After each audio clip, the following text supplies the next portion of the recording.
فلا أقسم بمواقع النجوم وإنه لقسم لو تعلمون عظيم إنه لقرآن كريم في كتاب مكنون لا يمسه إلا المطهرون تنزيل من رب العالمين.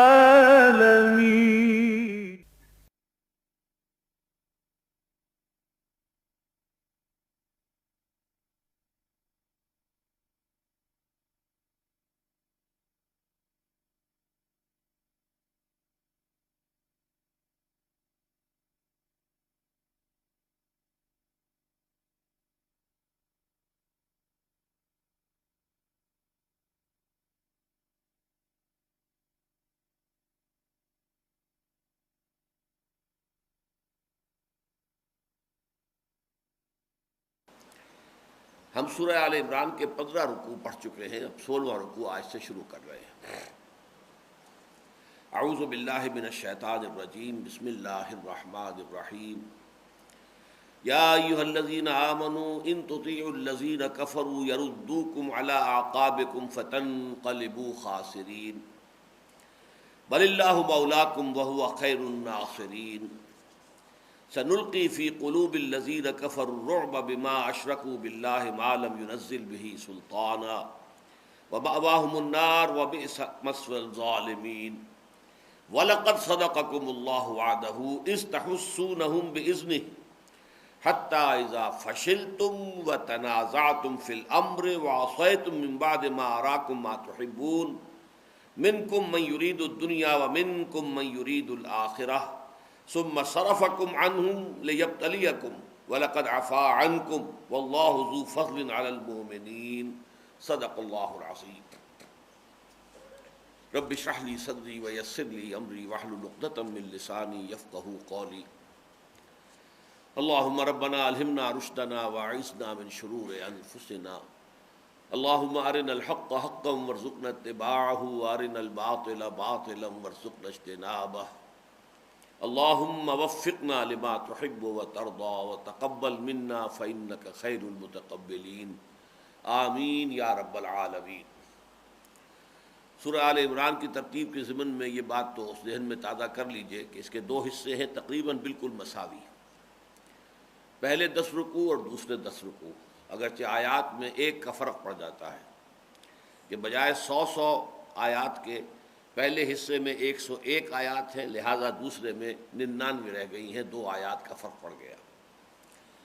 جو اس کا نصف آخر ہے، پچھلا نصف، اس کے پھر 3 حصے ہیں اور وہ بھی ورٹیکل ڈویژن ہے۔ تقریباً یہ 10 رکوع جو ہے ان کو یوں سمجھیے، پہلے 2 رکوع، پھر 6 رکوع، پھر 2 رکوع۔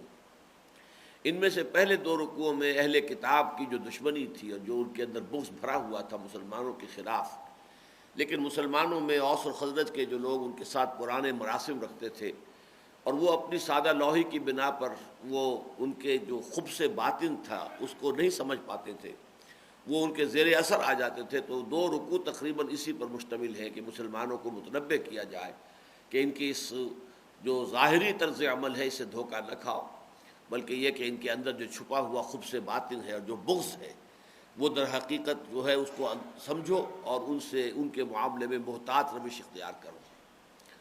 اس کے بعد آخری جو 2 رکوع ہیں وہ پھر یوں سمجھیے کہ ایک اس سورہ مبارکہ کے تکمیلی رکوع ہے، جن میں سے جو بالکل آخری رکوع ہے وہ تو نہایت جامع مقامات میں سے قرآن حکیم کے ان 11 آیات میں سے 6 آیات پر ہمارا منتخب نصاب کا جو ہے نہایت اہم درس جو ہے وہ مشتمل ہے، لیکن یہ کہ 19واں رکوع جو ہے وہ بھی بہت جامع اور بہت ہی بنیادی ہدایات پر مشتمل ہے۔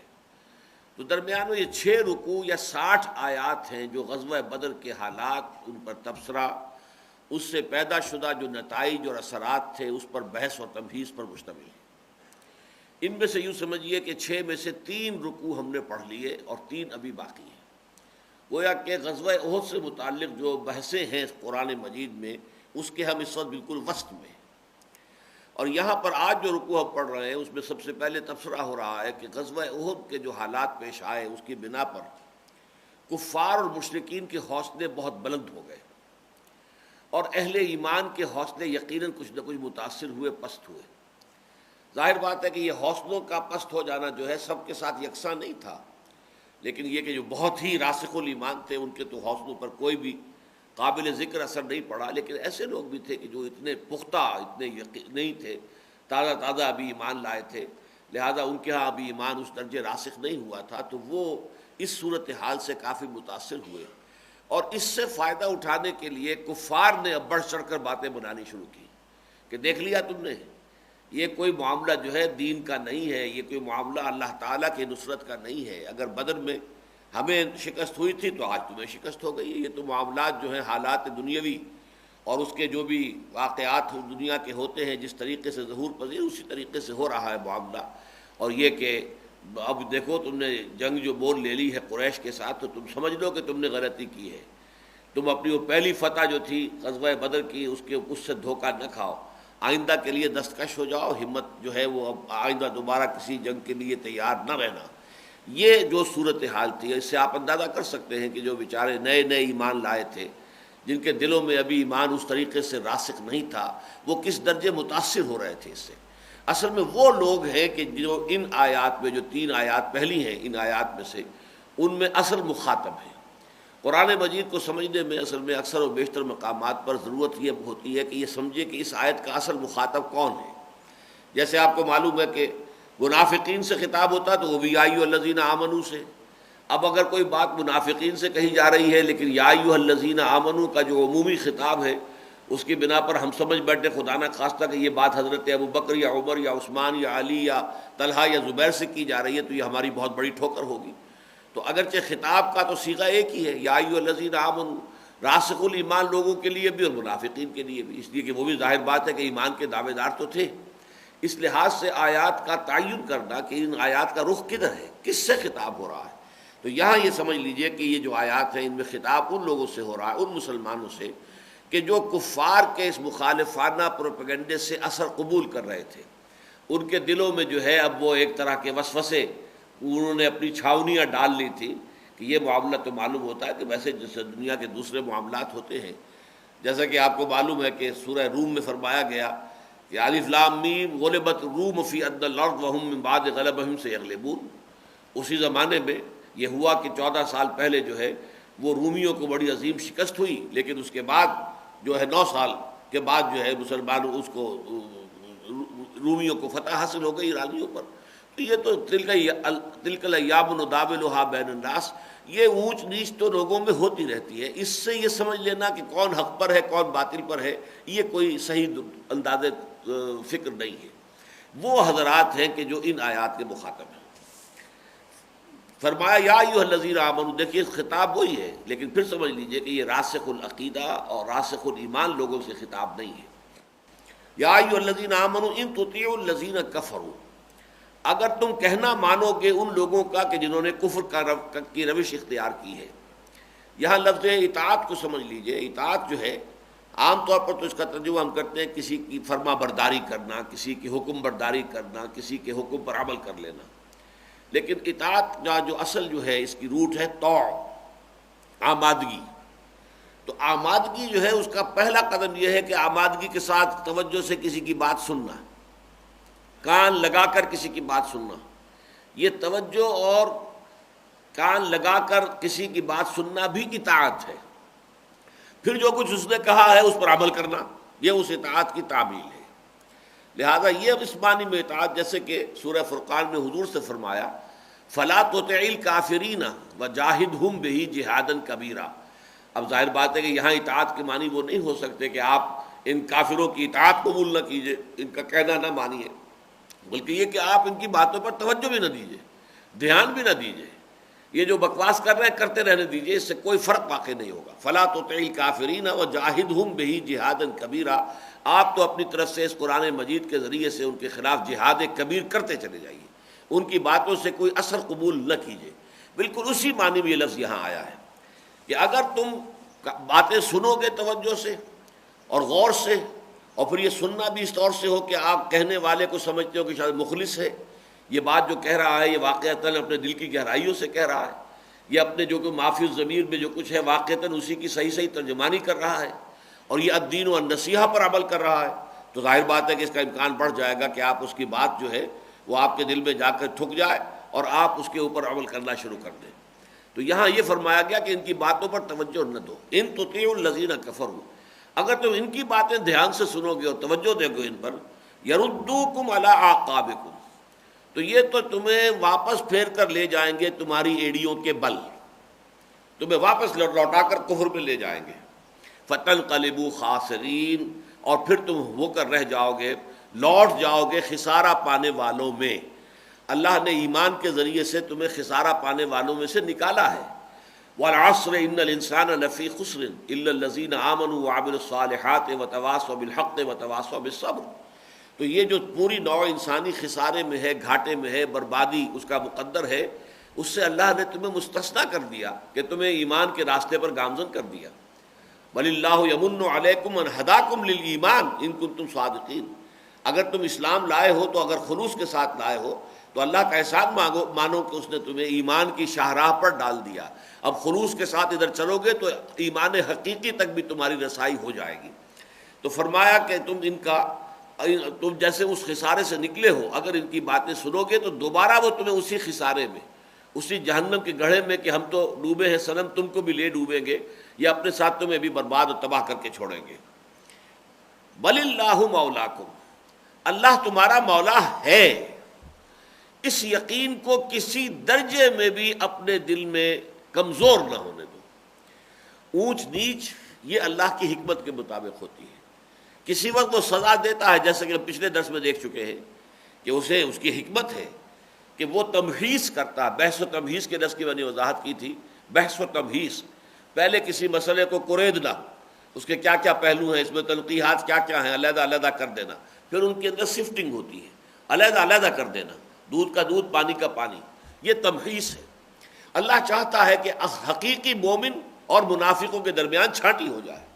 اور یہ لفظ آج کے بھی اگر ہم وہاں پہنچ گئے اس آیت تک تو پھر ایک اور معنی میں بھی تمحیص آئے گا کہ جو واقعی منافق تو نہیں ہے صادق الایمان، لیکن اس صدق ایمان کے ساتھ ابھی ان کے دلوں میں کچھ دنیا کی محبت، کچھ مال کی محبت، کچھ اولاد کی محبت، یا جاہ کی محبت، اقتدار کی محبت، اگر کن محبتوں کی کوئی ملاوٹ ہے، امپیورٹیز ابھی ان کے ایمان کے ساتھ کہیں ملوث ہیں، شامل ہیں، تو ان کے ایمان کو خالص کرنا، اس میں سے ان ملاوٹوں کو نکال دینا. لیمحص ما فی قلوبکم، تاکہ اللہ تعالیٰ پوری طرح پاک کر دے ان ملاوٹوں سے اس شے کو جو تمہارے دلوں میں ہے. تمہارے دلوں میں ایمان ہے لیکن ابھی اس ایمان میں کچھ آمیزش ہے، کچھ دنیا کی محبت، کچھ مال کی محبت، کچھ اولاد کی محبت، یہ بھی کچھ نہ کچھ ابھی لگی لپٹی ہے اس میں ہے. اگرچہ ایمان ہے، پختہ ہے، لیکن یہ چیزیں جو ہے ابھی اس کے اندر ہیں، ان میں سے ان کو نکال کر پاک کر دینا. یہ بھی در حقیقت اسی آزمائش کی ایک حکمت ہے، مقصد ہے. آزمائش ہوگی تبھی ہوگا. بھٹی میں آپ سونے کو ڈالیں گے تبھی اس کا میل کچیل علیحدہ ہوگا اور زر خالص علیحدہ ہو جائے گا. لہذا اس کی بنا پر کہیں تمہیں یہ خیال ہو جائے کہ اللہ تمہارا ولی نہیں ہے، اللہ تمہارا مددگار اور پشپناہ نہیں ہے، تو معاذ اللہ یہ ایمان کے منافی ہوگی. اللہ ولی الذین آمنوا یخرجہم من الظلمات الی النور، یہ سورہ بقرہ میں ہم پڑھ چکے ہیں. آیت الکرسی کی فوراً بعد اللہ تو ولی ہے اہل ایمان کا. اللہ جو ہے پشت پناہ ہے، مددگار ہے، حمایتی ہے. اس کی پشت پناہی میں، اس کے مددگار ہونے میں، اس کے حمایتی ہونے میں کبھی کسی درجے میں بھی کوئی شک و شبے کی علائش اپنے دلوں میں مت آنے دو. بل اللہ مولاکم وہو خیر الناصرین، اور وہ بہترین مدد کرنے والا ہے. سنلقی فی قلوب الذین کفروا الرعب. اب دیکھیے کس قدر یہ میں نے پس منظر جو آپ کے سامنے رکھ دیا تھا، اب اس میں آیات جو ہے کس طرح کی ابھر کر سامنے آ رہی ہے، نکھر کر سامنے آ رہی ہے. ان قریب ہم ان کافروں کے دلوں میں روب ڈال دیں گے، یعنی اثر نو وہ روب ان کے اندر پڑ جائے گا.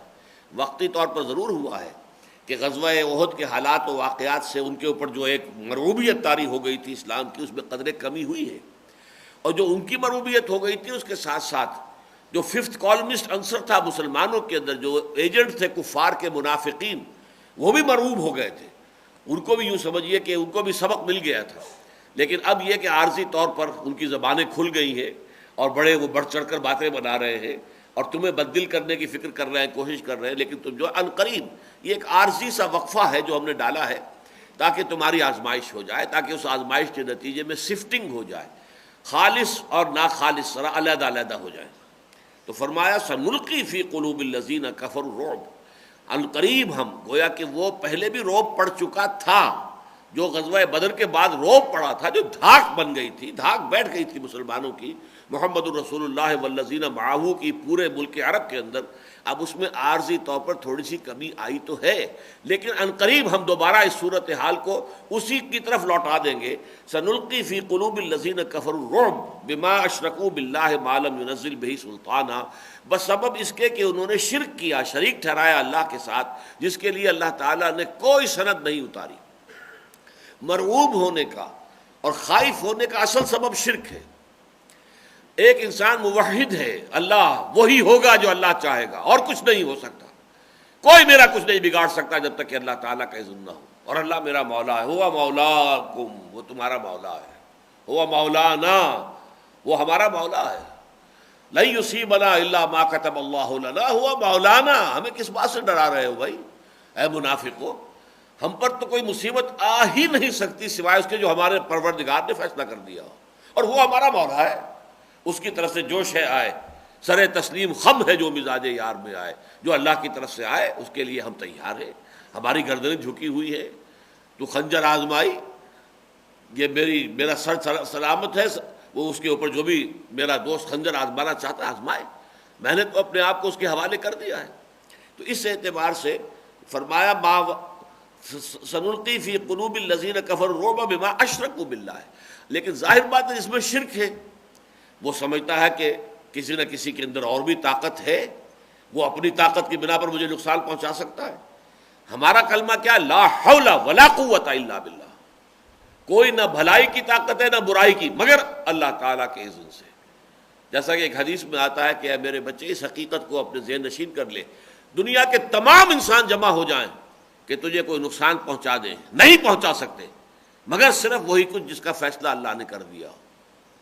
اور اگر پوری دنیا کے لوگ جمع ہو جائیں کہ تمہیں کوئی فائدہ پہنچا دیں، نہیں پہنچا سکتے مگر اتنا ہی جتنا کہ اللہ کی طرف سے طے ہو جائے. تو گویا کہ اصل میں النافع الضار، نفع پہنچانے والا، یہ اللہ کے اسماء میں سے النافع، نفع پہنچانے والا، الضار ضرر پہنچانے والا.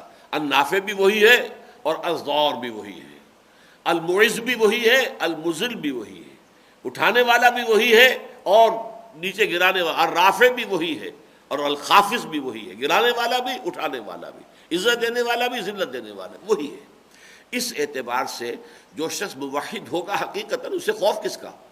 اس پر کسی کا رعب نہیں پڑ سکتا. کوئی مجھے کوئی غضب پہنچا سکتا ہی نہیں ہے جب تک کہ اللہ کا اذن نہ ہو. اللہ میرا مولا ہے، ہوا مولانا، لن یصیبنا الا ما کتب اللہ لنا، ہوا مولانا. ہمیں اس کا کوئی افسوس نہیں، کوئی رنج نہیں، کوئی فکر نہیں، کوئی تشویش نہیں. تو سنلقی فی قلوب الذین کفروا الرعب بما اشرکوا باللہ ما لم ینزل بہ سلطانا. اب دیکھیے شرک میں دو چیزیں عام طور پر آتی ہیں. ما لم ینزل بہ سلطانا نمبر 1، ما لیس لہم بہ من علم نمبر 2. کسی چیز کو شریک ٹھہرا دینا جس کے لیے اللہ نے کوئی سند نہیں اتاری. اگر اللہ نے سند اتاری کہ میں نے فلاں کو بھی اپنی حکومت میں شریک کیا ہوا ہے، اسے بھی کچھ اختیارات دے رکھے ہیں، تو ظاہر بات ہے پھر تو ہم اللہ کے ماننے والے ہیں، تو اللہ کی اس حکم کو بھی مانیں گے. جیسے کہ حضور سے کہلوایا گیا ہے قل ان کان للرحمن ولد فانا اول العابدین. اگر رحمان کا واقعی کوئی بیٹا ہوتا تو سب سے پہلے عبادت میں کرتا. جب میں ہمتاً عبادت جو ہے بن گیا ہوں اللہ کے لیے، اللہ کی بندگی میں میں نے اپنے آپ کو ہمتاً دے دیا ہے، تو اگر رحمان کا کوئی بیٹا ہوتا تو میں کیوں نہ اس کی بندگی کرتا. لیکن کوئی بیٹا نہیں ہے، کوئی بیٹی نہیں ہے. اسی طریقے سے اللہ نے کسی اور کے لیے سند اتار دی ہوتی تو یقیناً ہم اس کے لیے بھی اگر اللہ نے کچھ حقوق رکھے تھے وہ حقوق ادا کرتے. کہ ٹھیک ہے 4 نمازیں میرے لیے پڑھ لیا کرو، ایک 5ویں نماز اس کے لیے پڑھ لیا کرو، لیکن نہیں، اللہ نے تو معلم ینزل بہ سلطانہ، اس نے کسی کے لیے کوئی سند، کوئی سلطان کو اتاری ہی نہیں۔ اور ما لیس لکم بہ من علم، دوسری بات جس کے لیے تمہارے پاس علم میں، تمہاری عقل میں، تمہاری دلیل میں کہیں کوئی بنیاد ہو۔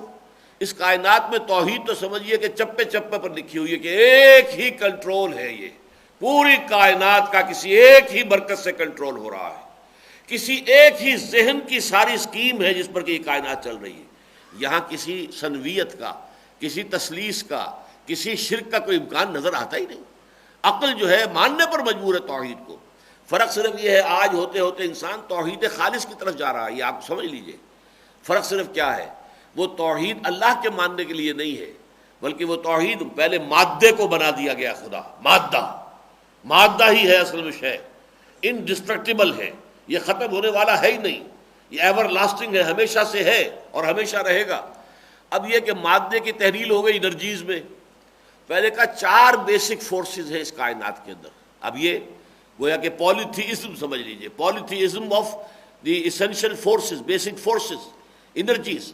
اس کے بعد آیا نہیں 3 ہیں، 3 کے بعد 2.5 ہیں، 2.5 کے بعد 2 ہیں، ہوتے ہوتے اب 1 پر آ جائے گا، بس ایک ہی انرجی ہے کہ اسے وہ انرجی کہیں گے۔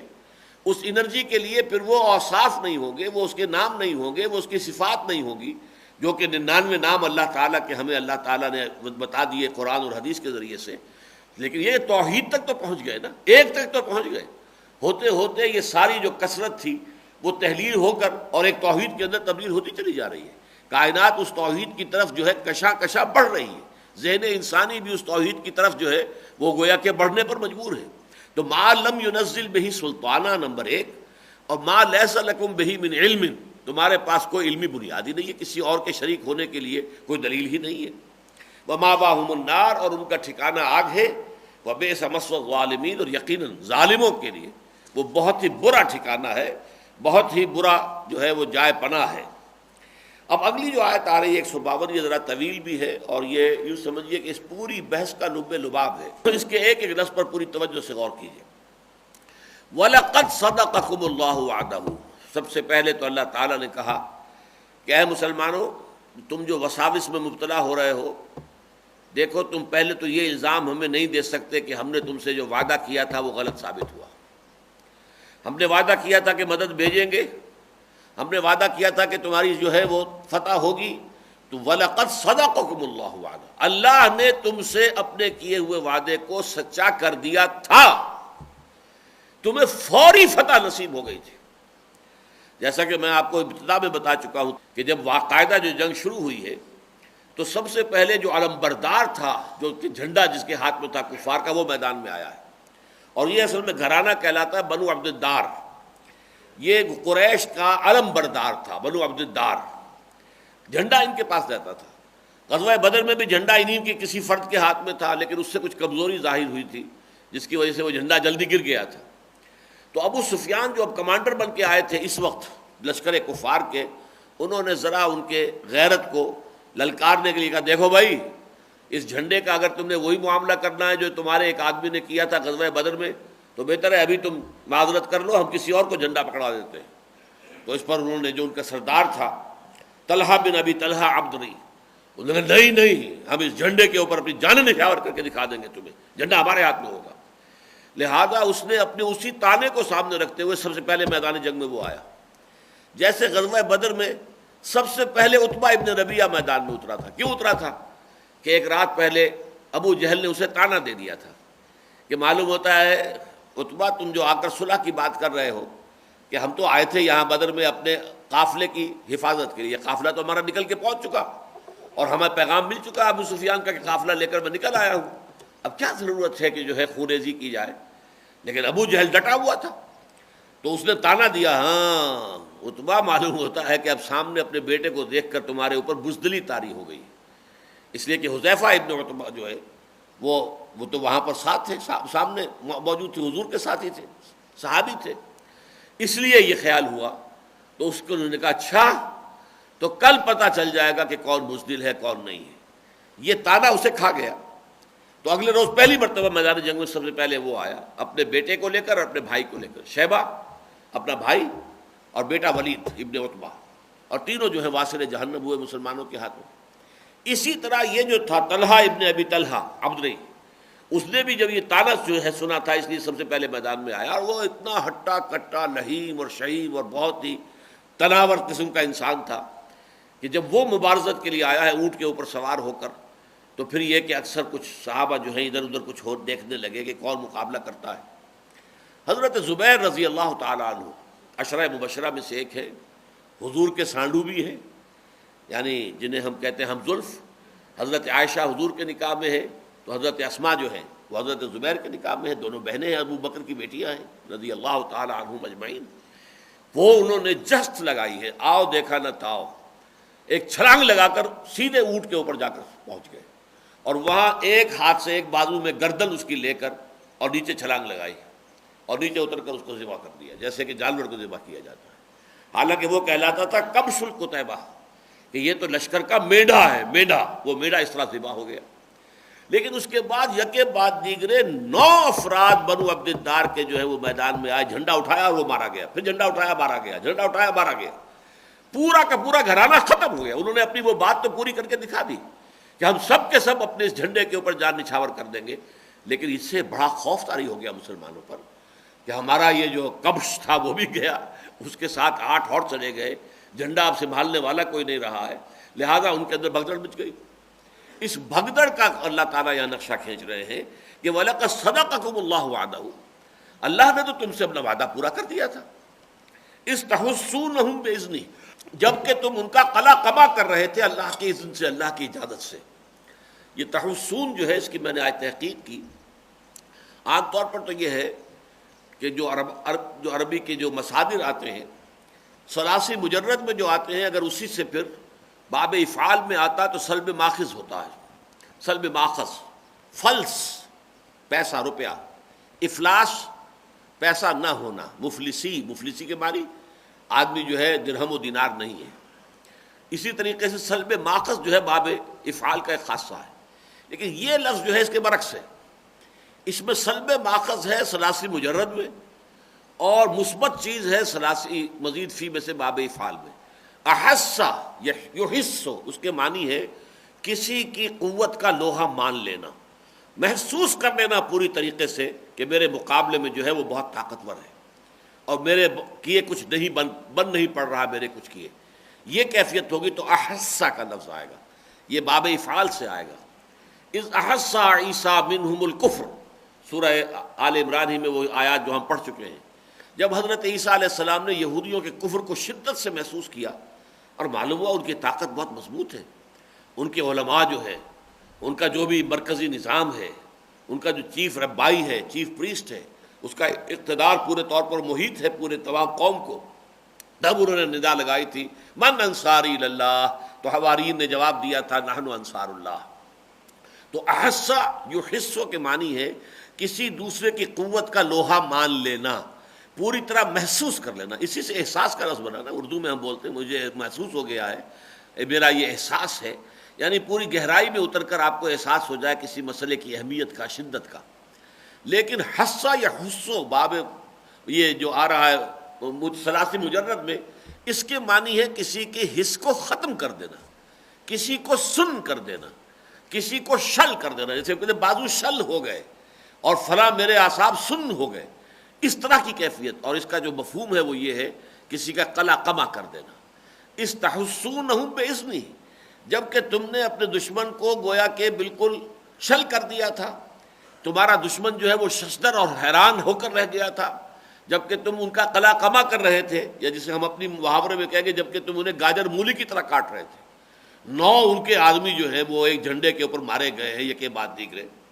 تو وَلَقَدْ صَدَقَكُمُ اللَّهُ وَعْدَهُ إِذْ تَحُسُّونَهُم بِإِذْنِهِ حَتَّىٰ إِذَا فَشِلْتُمْ وَتَنَازَعْتُمْ فِي الْأَمْرِ وَعَصَيْتُمْ مِن بَعْدِ مَا أَرَاكُم مَّا تُحِبُّونَ، یہاں تک کہ جب تم ڈھیلے پڑے اور تم نے معاملے میں اختلاف کیا اور تم نے نافرمانی کی اس کے بعد کہ جب کہ اللہ نے تمہیں وہ چیز دکھا دی جو تمہیں محبوب ہے۔ یہ 3 الفاظ بڑے اہم ہیں، اور ان کی عام طور پر جو تعویل ہوتی ہے، عام طور پر تقریباً تمام تفاسیر میں آپ دیکھیں گے، میری رائے چونکہ کچھ اس سے مختلف ہے اس لیے میں ذرا وضاحت سے بیان کروں گا۔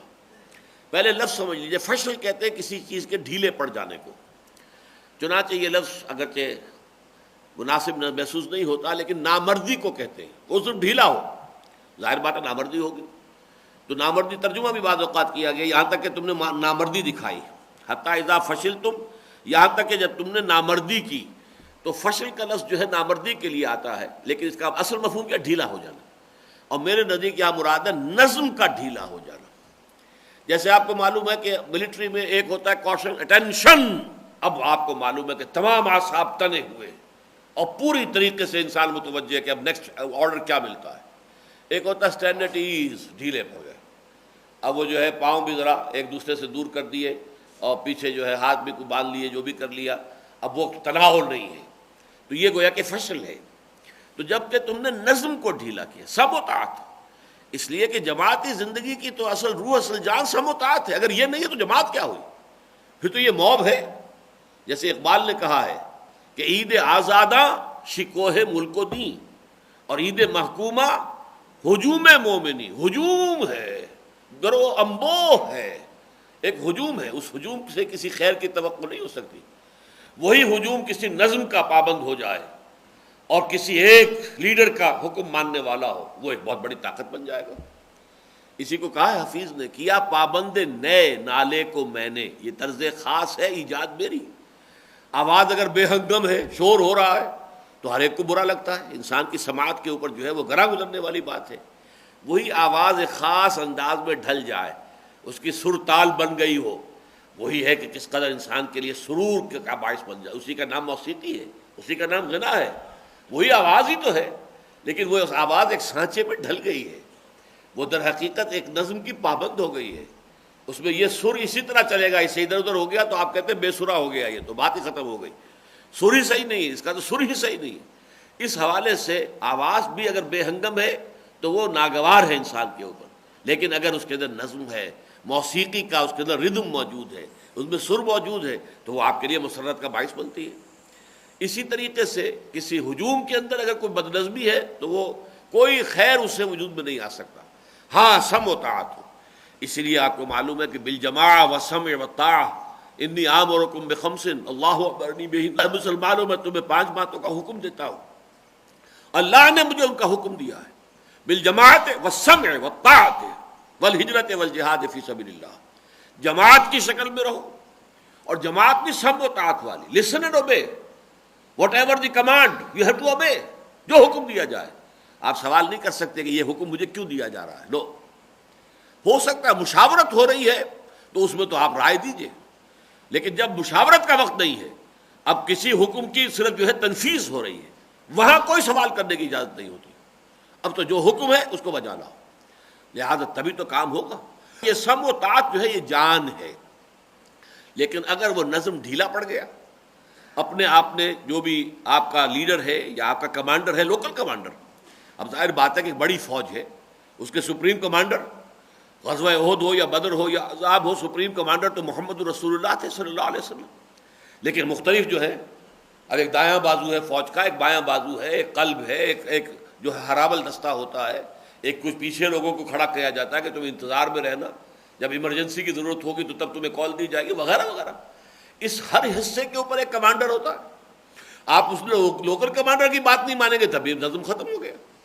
اسی لیے حضور نے فرمایا من اطاعنی فقد اطاع اللہ، جس نے میری اطاعت کی اس نے اللہ کی اطاعت کی، ومن عصانی فقد عصى اللہ، جس نے میری نافرمانی کی اس نے اللہ کی نافرمانی کی، ومن اطاع امیری، جس نے میرے معین کردہ مقرر کردہ امیر کی اطاعت کی اس نے میری اطاعت کی، ومن عصى امیری فقد عصانی، اور جس نے میرے معین کردہ امیر کی نافرمانی کی اس نے میری نافرمانی کی۔ یہ حدیث جو ہے بہت اہم ہے۔ اب اس میں کیا ہوا تھا غزوے میں کہ در حقیقت وہ نافرمانی جو ہے وہ لوکل کمانڈر کی ہوئی ہے بالاتفاق، یہ میں بعد میں عرض کروں گا کہ کس کی نافرمانی ہوئی ہے، اس میں جو آراء کیا ہے، لیکن یہ کہ بہرحال یہ بھی اگر لوکل کمانڈر کی بھی، حضرت عبداللہ ابن جبیر ابن نعمان انصاری دوسی بدری رضی اللہ تعالی عنہ، ان کی کمان میں تھے وہ 50 تیر انداز، یہ کمانڈر تھے لوکل، جو اس درے پر معمور کر دیے گئے تھے کہ یہاں سے تم نے نہیں ہٹنا ہے، چاہے تم یہ دیکھو کہ ہم سب ہلاک ہو گئے اور ہماری ناشوں کو جو ہے وہ پرندے نوچ نوچ کر کھا رہے ہیں، گدھ ہیں، کوے ہیں، ہماری ناشوں کے اوپر لگے ہوئے، تب بھی تم نے یہاں سے نہیں ہلنا ہے۔ یہ حکم دے کر حضور نے وہاں 50 جو ہے تیر اندازوں کو مقرر کیا تھا، لیکن یہ کہ ان کے حکم کی خلاف ورزی ہوئی، یہ ہے نظم کا ڈھیلا ہو جانا۔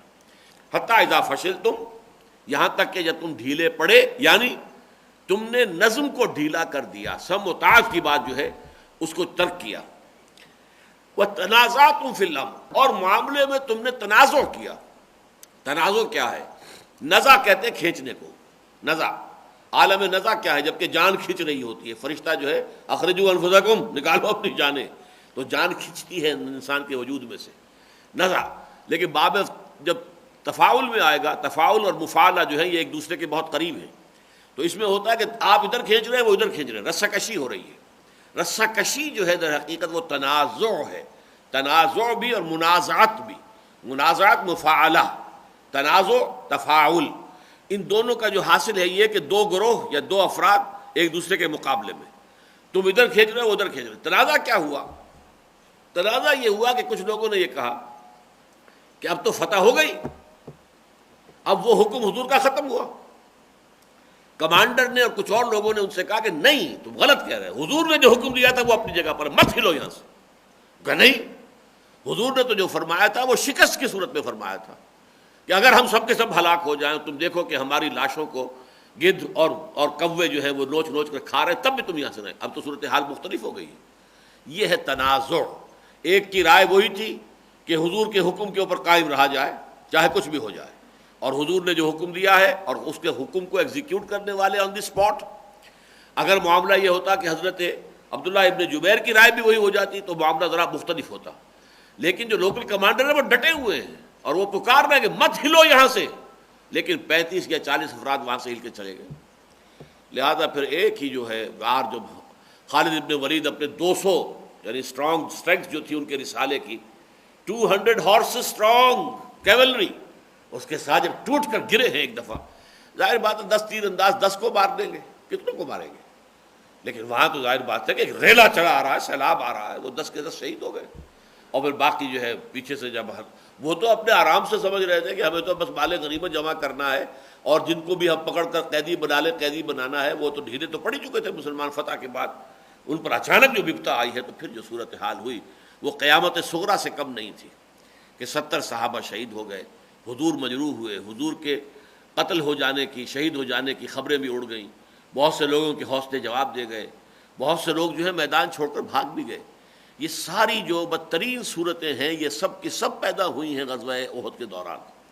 لیکن اللہ تعالیٰ یہاں فرما رہے کہ وَلَقَدْ صَدَقَكُمُ اللَّهُ وَعْدَهُ، تم ہمیں کوئی دوش نہیں دے سکتے، کوئی دوش تم ہمیں نہیں دے سکتے، ہم سے کوئی شکایت نہیں کر سکتے، ہم سے تمہارا کوئی گلہ نہیں ہے، اس لیے کہ ہم نے اپنا وعدہ پورا کر دیا تھا۔ اللہ نے تو تم سے مسلمانوں اپنا وعدہ سچا کر دیا تھا، اِذْ تَحُسُّونَهُم بِإِذْنِهِ، جبکہ تم ان کو گاجر مولی کی طرح کاٹ رہے تھے اللہ کے اذن سے، اللہ کے حکم سے۔ حتی اذا فشلتم، یہاں تک کہ جب تم ڈھیلے پڑے، تم نے نظم کو ڈھیلا کر دیا، وتنازعتم فی الامر، اور ایک معاملے میں تنازع اور منازعت کی شکل اختیار کی، وعصیتم من بعد ما اراکم ما تحبون، اور تم نے نافرمانی کی۔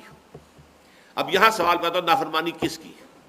میرا موقف یہ ہے کہ حضور کی نافرمانی نہیں ہے، حضور کے قول کی تو تعویل ہوئی ہے، اور تعویل جہاں دونوں جگہ ممکن ہو تو اس میں الزام نہیں آتا۔ اس کی ایک مثال ہے، 2 سال کے بعد جو غزوہ پیش آنے والا تھا، غزوہ احزاب، اس موقع پر بھی حضور کے قول کی تعویل میں 2 گروہوں کا اختلاف ہوا۔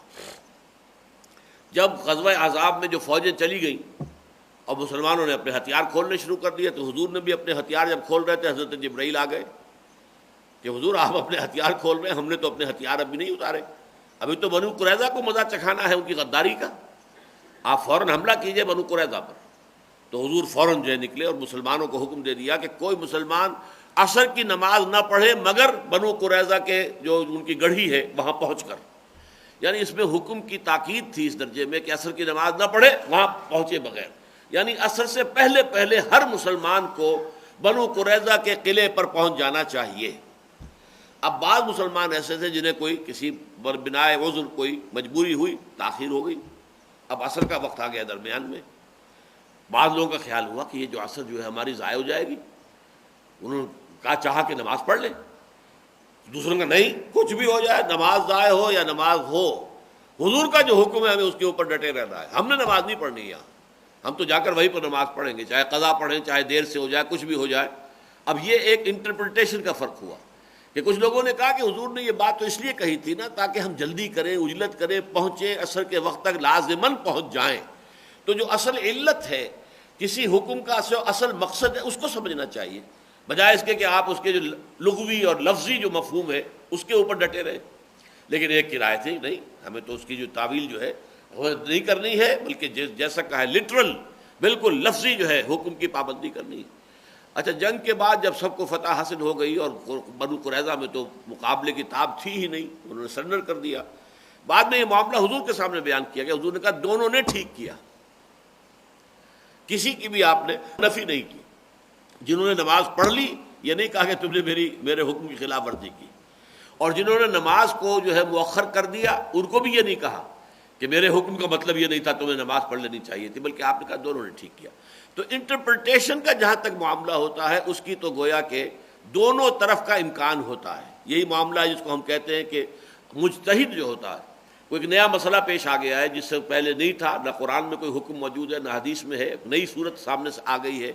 اب اپنا اپنا سا لوگ زور لگا رہے ہیں، اپنی صلاحیت، اپنی ذہانت، اپنی کوشش کر رہے ہیں اپنی سی کہ کیا حکم ہونا چاہیے اس سچویشن میں. تو چاہے کوئی صحیح رائے پر پہنچ گیا ہو چاہے غلط رائے پر پہنچا ہو، دونوں کے لیے ثواب ہے. اگرچہ جو مصیب ہے، جو صحیح رائے تک جو پہنچ گیا اس کے لیے دوہرا اجر ہے. جو مجتہد مختی ہے، مجتہد مصیب، مجتہد مختی، اجتہاد اس نے بھی کیا اور پورے زور شور سے کیا، پورے اہتمام سے کیا، شد و مت سے کیا، اپنی پوری صلاحیت لگا کے اجتہاد کیا، اب وہ صحیح رائے تک پہنچ گیا، دوہرا اجر. اس نے بھی اجتہاد کیا اور پوری طرح خلوص نیت کے ساتھ شریعت کے حکم کو معلوم کرنے کی کوشش کی، لیکن غلطی سے صحیح رائے تک نہیں پہنچے، ان کے لیے بھی ثواب ہے، لیکن اکیلا ثواب. تو مجتہد مختی ہو یا مجتہد مصیب ہو، دونوں کے لیے ثواب ہے، اگرچہ مصیب کے لیے دوہرا اور مختی کے لیے اکیلا. تو معاملہ اصل میں یہ تھا کہ اگر یہاں تنازع جو ہے وہ نہ ہوتا اور کسی غلط تعویل پر سب جمع ہو گئے ہوتے تو اس میں یہ ہے کہ کم سے کم اس میں ہم یہ نہیں کہہ سکتے تھے کہ انہوں نے ایک نافرمانی کی ہے کسی کی، اس لیے کہ وہ تو ایک تعویل کی گنجائش تو موجود تھی. تعویل ادھر بھی ہو سکتی ہے، تعویل ادھر بھی ہو سکتی ہے، اجتہاد میں خطا بھی ہو سکتا ہے اور اجتہاد جو ہے صحیح رائے تک بھی پہنچ سکتا ہے. لیکن یہاں مسئلہ یہ رہا کہ لوکل کمانڈر جو ہے وہ اس پر مصر ہے کہ مت ہلو یہاں سے. من اطاعنی فقد اطاع اللہ ومن عصانی فقد عصى اللہ ومن اطاع امیری فقد اطاعنی ومن عصى امیری فقد عصانی. حضرت عبداللہ ابن جبیر ابن نعمان انصاری رضی اللہ تعالیٰ عنہ وہ ڈٹے ہوئے کہ نہیں، تو حضور کے حکم کی تو میں نہیں کہتا کہ یہاں خلاف ورزی ہوئی ہے، معصیت جو ہے رسول فرمان نبوی کی نہیں ہے، لیکن جو لوکل کمانڈر ہے اس کی چونکہ نافرمانی ہوئی ہے، اور حضور کے قول مبارک کے مطابق اپنے لوکل امیر، لوکل کمانڈر کی نافرمانی بھی گویا کہ حضور کی نافرمانی بنتی ہے، اس لیے انڈائریکٹلی وہ حضور کی نافرمانی بھی کہی جا سکتی ہے. لیکن میں یہ نہیں سمجھتا کہ جان بوجھ کر ان صحابہ میں سے کوئی بھی حضور کی نافرمانی کا کوئی جو ہے وہ کوئی ارادہ رکھ سکتا ہو اور سوچ سکتا ہو. من بعد ما اراکم ما تحبون میں بھی عام طور پر لوگوں کی رائے یہ ہے، اس کے بعد جب کہ ہم نے تمہیں وہ چیز دکھا دی جو تمہیں محبوب ہے، عام طور پر رائے یہ ہے کہ اس سے مراد مال غنیمت ہے. میں بھی اس کی بالکل قطعی نفی تو نہیں کر سکتا. پچھلے درس میں نے عرض کیا تھا کہ یہاں جو سود کی حرمت کا حکم آیا، سود در سود، سود مرکب کا، وہ ہم پڑھ چکے ہیں پچھلے درس میں، تو اس کی جو ہے اس نظم میں سیاق و سباق سے اسے معلوم ہوتا ہے کہ کچھ نہ کچھ وہ بات شامل تھی، مال کی محبت کسی درجے میں. لیکن میرے نزدیک تعویل دوسری جو ہے وہ قرآن مجید میں القرآن یفسر بعضہ بعضا کا جو اصول ہے اس کی روح سے وہ بہت زیادہ قوی ہے، اور اس سے مراد فتح ہے. من بعد ما اراکم ما تحبون، اس کے بعد کہ تمہیں اللہ نے وہ شے دکھا دی جو تمہیں محبوب ہے، یعنی فتح دکھا دی تمہیں. اب فتح کا معاملہ یہ ہوتا ہے کہ یہ گویا کہ جنگ کے اندر مقصود ہوتا ہے، ہر شے کی ایک مقصود ہے. مقصود حقیقی تو اللہ کی رضا ہے، لیکن یہ کہ اس جنگ کا مقصود تو دشمن کو شکست دینا اور خود فتح حاصل کرنا ہے. اور یہ ایک انسان کی فطری کمزوری ہے کہ جب انسان اپنے مقصود پر پہنچ جاتا ہے تو وہ ڈھیلا پڑ جاتا ہے. پھر فشل جو ہے اس کا فطری نتیجہ ہے. جب تک منزل تک نہیں پہنچے آپ آپ پوری طریقے سے آپ کی ہمت جو ہے اور آپ کی عزیمت جو ہے برقرار ہے، چلتے جا رہے ہیں. ابھی آپ 10 میل اور بھی چلیں تو شاید تکان کا احساس نہ ہو، لیکن اگر معلوم ہو بس پہنچ گئے، اب پہنچا ہی چاہتے ہیں منزل پر، تو تکان کا احساس شروع ہو جائے گا، اس لیے کہ اب تو گویا کہ منزل آ گئی. وہ جو جگر کا بڑا پیارا شعر ہے، جو ذوق سفر جو شوق طلب کچھ اور ہمیں منظور نہیں، اے عشق بتا اب کیا ہوگا کہتے ہیں کہ منزل دور نہیں. منزل پر پہنچ گئے تو ہمارا عمل ختم. ہم تو چاہتے ہیں عمل جاری رہے، محنت جاری رہے، جد و جہد جاری رہے، لہذا منزل مقصود پر جا کر تو عمل ختم ہو جائے گا. تو جو ذوق سفر جو شوق طلب کچھ اور ہمیں منظور نہیں، اے عشق بتا اب کیا ہوگا کہتے ہیں کہ منزل دور نہیں. تو یہ منزل جو فتح تھی جو انسانوں کو پسند ہے، اور میرے پاس اس کی دلیل یہ ہے کہ یہاں مراد مال غنیمت نہیں ہے بلکہ فتح ہے. وہ سورہ صف کی آیت ہے. سورہ صف میں اللہ کی راہ میں جہاد کرنے کے جو نتائج بیان کیے گئے ہیں وہ 3 تو ہیں نتائج. یغفر لکم ذنوبکم نمبر 1، وَيُدْخِلْكُمْ جَنَّاتٍ تَجْرِي مِن تَحْتِهَا الْأَنْهَارُ وَمَسَاكِنَ طَيِّبَةً فِي جَنَّاتِ عَدْنٍ ذَلِكَ الْفَوْزُ الْعَظِيمُ. یہی ہے بہت بڑی کامیابی. بریکٹ بند ہو گئی ہے یہاں، ذَلِكَ هُوَ الْفَوْزُ الْعَظِيمُ کی بریکٹ بند ہو گئی. یغفر لکم ذنوبکم وَيُدْخِلْكُمْ جَنَّاتٍ تَجْرِي مِن تَحْتِهَا الْأَنْهَارُ وَمَسَاكِنَ طیبۃ فی جنات عدن. 3 چیزوں کے بعد بریکٹ بند، ذالک الفوز العظیم. اس کے بعد وَأُخْرَىٰ تُحِبُّونَهَا نصر من اللہ وفتح قریب. اور ایک اور شے جو تمہیں بہت محبوب ہے، یعنی اللہ تعالیٰ کے ہاں وہ اس کا کوئی تعلق کامیابی ناکامی سے نہیں ہے، لیکن انسان اپنی فطری کمزوری کی وجہ سے طبع بشری کی بنا پر اس کو اہمیت دیتا ہے.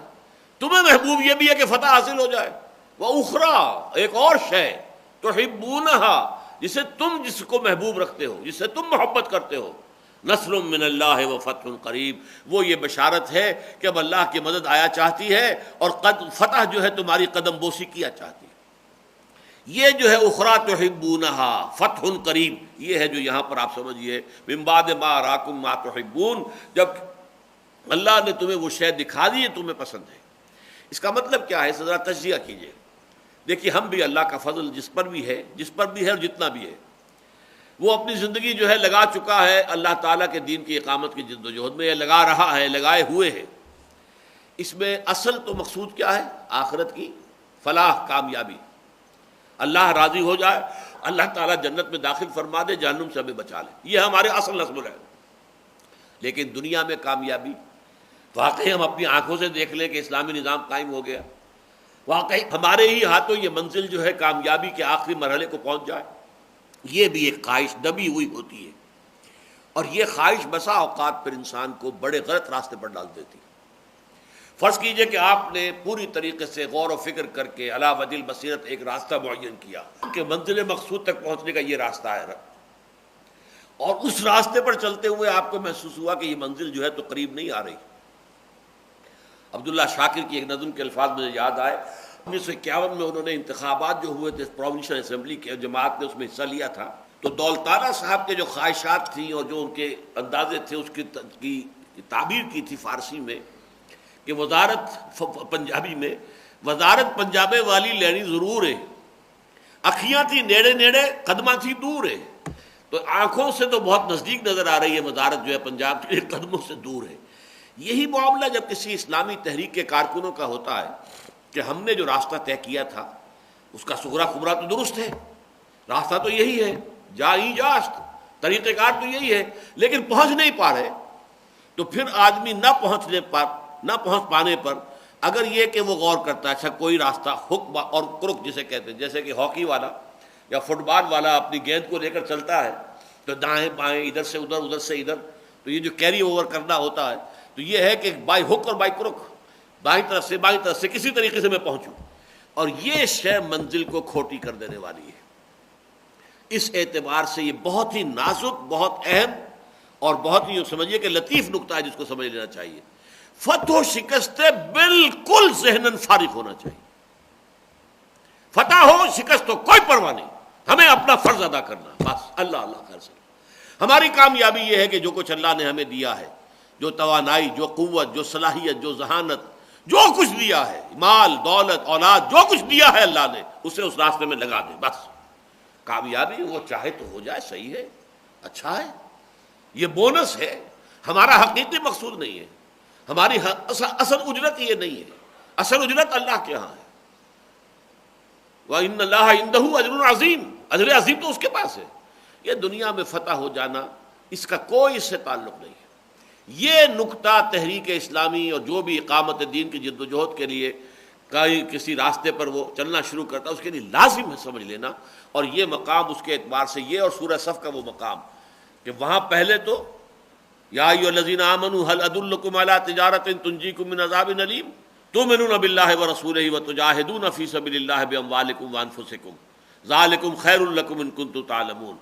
اب اس خیر کی شرح کی، یغفر لکم ذنوبکم نمبر 1، یدخلکم جنات تجری من تحتها الانہار نمبر 2، ومساکن طیبۃ فی جنات عدن نمبر 3، بریکٹ ختم، ذالک الفوز العظیم۔ اس بریکٹ کے باہر ہے، اب یہ ایڈیشنل ہے، یہ بونس ہے، یہ ایڈیشنل شے ہے۔ وَأُخْرَىٰ تُحِبُّونَهَا، ایک اور شے جو تمہیں بہت پسند ہے، تم بربنائے طبع بشری پسند کرتے ہو کہ فتح ہو جائے، تو لو سن لو، اب تمہیں یہ ہم نوید جاں فضا بھی دے رہے ہیں کہ اب اللہ کی مدد آیا چاہتی ہے، یو ہیو کوالیفائڈ۔ یہ غزوہ احزاب کے بعد نازل ہوئی ہے یہ سورہ صف جو ہے، اور غزوہ احزاب کے موقع پر جو ہے در حقیقت یوں سمجھیے کہ من حیث الجماعت صحابہ کرام نے ثابت کر دیا تھا اپنے ایمان پر اپنی ثابت قدمی کو۔ رجال صدقوا ما وعاهدوا الله عليه فمنهم قضى نحبه ومنهم من ينتظر۔ تو یہ جو صورت ہو چکی تھی غزوہ احزاب میں، اس کے بعد یہ خوشخبری دے دی گئی، وبشر المومنین، اے نبی اہل ایمان کو بشارت دے دیجئے کہ نصر من اللہ وفتح قریب۔ اس کی روشنی میں اس کو پڑھیے۔ تو اب سنیے دوبارہ اس آیت کا ترجمہ، وَلَقَدْ صَدَقَكُمُ اللَّهُ وَعْدَهُ۔ اور دیکھو مسلمانوں، تم ہمیں کوئی دوش نہیں دے سکتے، ہم سے گلہ شکوہ نہیں کر سکتے، کوئی احتجاج نہیں کر سکتے، ہم نے تم سے اپنا وعدہ پورا کر دیا تھا۔ اِذْ تَحُسُّونَهُم بِإِذْنِهِ، جبکہ تم نے اپنے دشمن کو شل کر دیا تھا، جبکہ اس کو بے حس کر دیا تھا، اس کے اندر اب کوئی قوت مقاومت نہیں رہی تھی، جبکہ تم ان کا قلا قبا کر رہے تھے۔ حتیٰ اذا فشلتم، یہاں تک کہ جب تم ڈھیلے پڑے، وتنازعتم فی الامر، اور امر کے معاملے میں تم نے تنازع کیا، تم نے اختلاف کیا، رسہ کشی کی، ایک دلیل کے مقابلے میں دوسری دلیل، وعصیتم، اور تم نے نافرمانی کی۔ وہ نافرمانی اپنے لوکل کمانڈر کے جو سرحد کے ساتھ کی، اور اسی میں گویا کہ مضمر ہے کہ بالواسطہ رسول کی بھی نافرمانی ہو گئی، چاہے نیتاً جو ہے وہ تمہارے پیش نظر رسول کی نافرمانی کرنا نہ ہو، نتیجے کے اعتبار سے ہو گئی کہ من اطاع امیری فقد اطاعنی ومن عصا امیری فقد عصانی، من بعد ما اراکم ما تحبون، اس کے بعد کہ تمہیں وہ شے دکھا دی اللہ نے جو تمہیں محبوب ہے، یعنی فتح حاصل ہو گئی، تم ڈھیلے پڑ گئے۔ اور ڈھیلا پڑنا جو ہے وہ فطری بات میں بیان کر چکا ہوں، منزل کے قریب پہنچ کر اعصاب جو ہے ڈھیلے پڑتے ہیں، تکان جو ہے وہ اس کا احساس شروع ہو جاتا ہے۔ اگر ابھی وہ منزل 10 میل اور آپ کو چلنا تھی تو ابھی تکان کا احساس نہ ہوتا، لیکن اب چونکہ معلوم ہے کہ بس اب چند قدم کے بعد منزل آیا چاہتی ہے، تو پھر یہ کہ تکان کا احساس شروع ہو جائے گا، پھر آدمی ڈھیلا پڑ جاتا ہے۔ یہ انسان کی فطری کمزوری ہے۔ منکم من یرید الدنیا و منکم من یرید الآخرہ، تم میں سے وہ بھی ہے کہ جو دنیا کے طالب ہیں، اور تم میں سے وہ بھی ہے کہ جو واقعتاً آخرت ہی کے طالب ہیں۔ اب اس کے بھی دو مفہوم ہوں گے۔ اگر تو وہ تعویل ہو جو اکثر لوگوں نے لی ہے تو مراد ہے دولت، تم میں سے وہ لوگ بھی ہیں جو دولت کے مال غنیمت کے حریص ہیں۔ جنگ کا ایک جو ہے نتیجہ یہ بھی نکلتا ہے، اس لیے اس کو نفل کہا گیا۔ انفال، سورہ انفال جو ہے آپ کو معلوم ہے کہ اس میں مال غنیمت کو انفال کہا گیا۔ نفل شے ہوتی ہے جو اصل سے زائد ہو۔ نماز 4 فرض جو ہے وہ تو آپ کے لیے فرض ہیں، لیکن یہ کہ آپ نے اس کے علاوہ جو ہے 4 سنتیں بھی پڑھی ہیں یا 2 سنتیں بعد میں پڑھی ہیں، یہ نفل ہے، یہ اضافی ہے۔ تو انفال جنگ میں اصل شے جو مطلوب ہوتی ہے وہ فتح ہے، لیکن اس کے ساتھ ہی جو شے مل جاتی ہے وہ مال غنیمت ہے، وہ انفال ہے۔ تو اس اعتبار سے جو انفال یا مال غنیمت یا دولت، منکم من یرید الدنیا، تم میں سے وہ بھی ہیں کہ جن کے اندر ابھی ان چیزوں کی جو ہے وہ بہت محبت موجود ہے دلوں کے اندر، ومنکم من یرید الآخرہ، اور تم میں سے ایسے بھی ہیں کہ جو سوائے آخرت کا کچھ نہیں چاہتے، وہ صرف آخرت کے طالب ہیں، ان کا ارادہ، ان کا مقصود و مطلوب صرف آخرت ہے۔ میں جو تعویل کر رہا ہوں اس کے اعتبار سے کیا ہوگا، تم میں سے کچھ لوگ وہ جو دنیاوی کامیابی کو زیادہ اہمیت دیتے ہیں، اور کچھ لوگ وہ ہیں کہ جن کے سامنے صرف آخرت کی نجات ہے، اور اصل میں وہ لوگ صحیح معنی میں لوگ وہی ہیں کہ جو صرف آخرت کی نجات کو اپنا مقصود و مطلوب بنائے۔ دنیاوی کامیابی حاصل ہو جائے فبہا، نور علی نور، بونس ہے ہمارے رب کی طرف سے، نہیں ہوتی تو ہمیں کوئی تشویش نہیں۔ ہمیں اپنا فرض ادا کرنا ہے، ہماری ذمہ داری، ہماری کامیابی یہ ہے کہ آخری سانس تک اپنا فرض ادا کرتے چلے جاؤ۔ کہیں بھی ڈھیلے پڑ گئے، اس سے پہلے اب نئی کام نہیں بن رہا ہے، نتیجہ کوئی نکل نہیں رہا ہے، لہذا بیٹھ جاؤ ہاتھ پہ ہاتھ، نہیں۔ یا اس سے بھی برعکس، اس سے بھی بری شکل کہ اگر سیدھی انگلیوں گھی نہیں نکل رہا ہے تو ٹیڑھی انگلیاں کر کے گھی نکالو، نہیں، بائی ہک اور بائی کروک۔ یہ بہت سی تنظیمیں اور جماعتیں اسی وجہ سے ہلاک ہوئی، برباد ہوئی، اور بہت سی قیمتی مساعی جو بہت ہی مخلص کارکنوں کے مساعی تھی، ان کی بھاگ دوڑ، ان کی محنت، ان کا مال، ان کا وقت خرچ ہوا، وہ ضائع ہو گئے، اس لیے کہ قیادت جو ہے اس کے اندر وہ استقامت نہیں تھی کہ جو صحیح راستہ ہے اس پر قائم رہنا ہے۔ کامیابی ناکامی سے ہمیں کوئی بحث نہیں، لیکن اگر کسی درجے میں دنیاوی کامیابی بھی مطلوب اور مقصود کے درجے میں آ گئی تو ظاہر بات ہے لیڈر کا اعصاب جواب دینے شروع ہو جائیں گے، خاص طور پہ جب وہ دیکھے کہ میری عمر تو اب 70 برس ہو گئی، مجھے تو کوئی کامیابی نظر نہیں آ رہی۔ میں خود اپنے اوپر رکھ کر کہہ رہا ہوں، میں 70 برس کا ہوں، 70واں برس میرا اب شروع ہو جائے گا، تو گویا کہ آدمی سمجھے کہ میرا تو بس شام زندگی آ گئی، زندگی کی جو ہے اب رات قریب ہے، موت والی رات جو ہے، لیکن یہ کہ نتیجہ تو کہیں نہیں نکلا۔ آئی ایم نو ویئر، میں تو کہیں نہیں پہنچا، کہیں میں امیر المومنین نہیں بنا، کہیں میرا جو ہے وہ حکومت قائم نہیں ہوئی، کوئی کامیابی نہیں ہوئی۔ تو اس سے اگر اعصاب ڈھیلے پڑ جائیں، یا پھر آدمی اس کی وجہ سے کوئی غلط راستہ سوچے۔ ایک ہے کہ آدمی دیانتاً یہ سمجھے کہ اچھا میں دیکھوں صغرا کبرا جوڑوں، مجھ سے کوئی غلطی تو نہیں ہوئی ہے، یہ بات اپنی جگہ پر ہے، آخری لمحے تک ہمیں سوچنا چاہیے۔ لیکن اگر وہ بات دلیل کی بنیاد پر نہیں ہے بلکہ صرف اس بددلی کی بنیاد پر ہے تو وہی در حقیقت تبھی موت ہو جاتی اس تحریک کی۔ ثم صرفکم عنہم لیبتلیکم، اب دیکھیے بڑا پیارا انداز ہے، پھر اللہ نے تمہارا رخ پھیر دیا ان کی طرف سے تاکہ تمہیں آزمائے۔ یعنی پہلے تو اب دشمن بھاگ رہا ہے اور مسلمان پیچھا کر رہے ہیں، اب مسلمانوں کو پیچھے مڑنا پڑا کہ یہ پیچھے سے کیا مصیبت آ گئی ہے۔ یہ جو خالد ابن ولید کا جو ہے وہ رسالہ آیا ہے، ٹوٹ پڑا ہے، تو گویا کہ رخ پھیر دیا، اب ہم نے تمہارا رخ ان کی جانب سے پھیر دیا، لیبتلیکم، تاکہ تمہیں آزمائے۔ اب حالت ایسی لائے کہ دیکھیں اب تم میں سے کون ثابت قدم رہتا ہے سختیوں میں بھی۔ اس سے پہلے جو ہے شاید ہم وہ آیت پڑھ چکے ہیں، وَلَقَدْ تَمَنُّونَ الْمَوْتَ مِن قَبْلِ أَن تَلْقَوْهُ، اس سے پہلے جو تم بہت موت کی آرزویں کیا کرتے تھے، شہادت کی آرزو، اس سے پہلے کہ موت سے ملاقات ہو، فَقَدْ رَأَيْتُمُوهُ وَأَنْتُمْ تَنظُرُونَ، اب تم نے دیکھ لیا، موت بڑی کڑوی شے ہے، موت ایسی کوئی میٹھی شے نہیں ہے، تم نے دیکھ لیا۔